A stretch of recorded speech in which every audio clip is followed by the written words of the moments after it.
नमस्ते दोस्तों, आज मैं आपको जो कहानी सुनाने जा रही हूं वो दिल दहला देने वाली है। ये कहानी है एक लड़के की। आरव नाम था उसका। उसे शहर की भागदौड़ से दूर शांति चाहिए थी, बिल्कुल अकेलापन।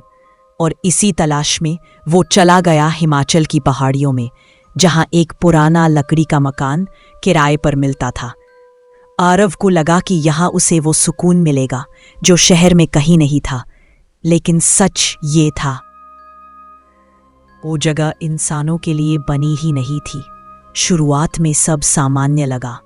रास्ता सुनसान, बर्फ से ढकी पगडंडियां और पेड़ों के बीच दबा हुआ एक मकान।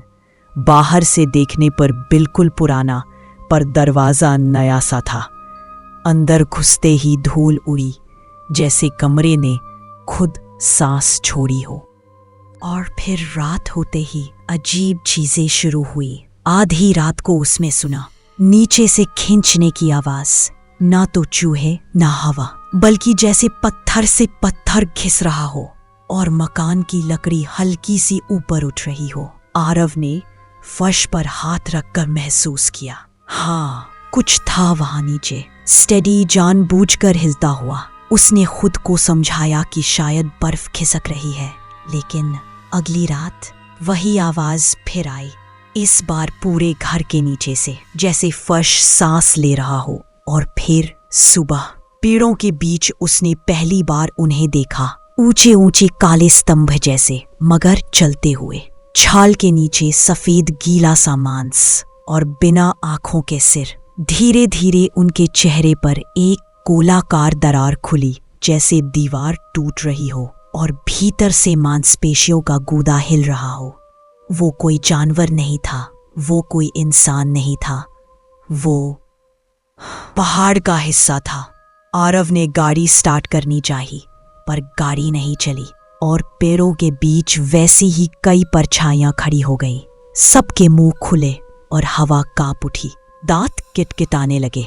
उसने किसी तरह रात निकाली, लेकिन सुबह उसने देखा कि पूरा फर्श गीला हो चुका था। काले नस जैसे निशान कमरे में फैल रहे थे, धीरे धीरे धड़कते हुए, जैसे जमीन के नीचे कोई दिल धड़क रहा हो। उसने फोन किया, पर कोई जवाब नहीं। और फिर रात होते ही मकान की लकड़ी सचमुच उठने लगी। हर तख्ता ऊपर नीचे, जैसे पूरा घर सांस ले रहा हो। आरव ने हिम्मत करके एक तख्ता तोड़ा। नीचे मिट्टी नहीं थी, काली रेत जैसी चीज थी। उसमें नसें धड़क रही थी। उसने कुल्हाड़ी से काटा, पर वो जगह खुद ही जुड़ गई। अब आरव समझ चुका था, ये मकान इंसानों के लिए नहीं बना, ये तो पहाड़ का शरीर है और वो उसके ऊपर रह रहा है। उसने आग लगाई, धुआं भर गया, पर छत जैसे उसे दबा रही हो। नीचे से आवाज आई, जैसे कई मुंह एक साथ शब्द बोलने की कोशिश कर रहे हो। बस यही काफी था।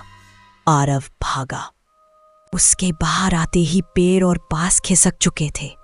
रास्ता मानो बंद हो रहा था, लेकिन उसने अपनी जान बचाकर किसी तरह उस इलाके से बाहर निकल ही लिया। आरव को लगा कि अब वो सुरक्षित है, लेकिन सच्चाई डरावनी थी, क्योंकि कई हफ्ते बाद अपनी दिल्ली वाली अपार्टमेंट में अचानक उसके कानों में दबाव पड़ा। उसने फर्श पर हाथ रखा और महसूस किया, वो वही आवाज, वही हलचल। पहाड़ अब उसकी तरफ बढ़ रहा था, शायद उसे वापस ले जाने। तो दोस्तों, ये थी आज की कहानी। अब आप सोचिए, क्या वाकई कुछ जगहें इंसानों के लिए नहीं बनी होती?